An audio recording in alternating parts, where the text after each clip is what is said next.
শেখ হাসিনার মেয়ে সাইমা ওয়াজেদ পুতুল বাংলাদেশে প্রাণহানির ঘটনায় এবং কঠিন এই সময়ে মায়ের পাশে থাকতে না পারায় তার মনোভাবের কথা জানিয়েছেন। বলেছেন, মাকে জড়িয়ে ধরতে পারছেন না, এজন্য তার হৃদয় ভেঙে যাচ্ছে। বৃহস্পতিবার এক এক্স বার্তায় একথা লেখেন সাইমা ওয়াজেদ পুতুল।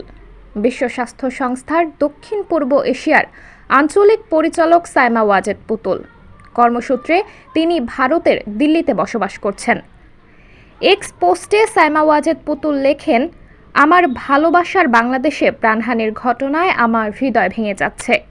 সেই সঙ্গে এমন কঠিন সময়ে মায়ের পাশে থাকতে না পারায় আর মাকে জড়িয়ে ধরতে না পারায় হৃদয় ভেঙে যাচ্ছে। পোস্টে পুতুল আরও লেখেন, তিনি এখন তার আঞ্চলিক পরিচালকের দায়িত্ব পালন করে যাচ্ছেন।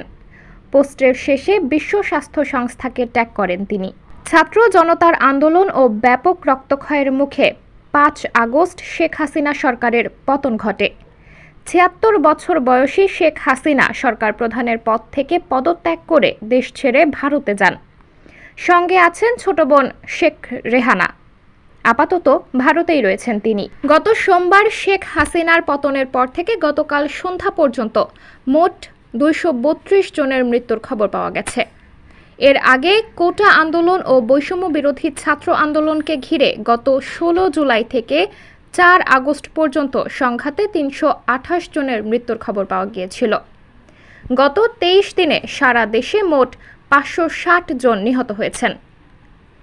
সাবরিনা জলিল, সবার কথা।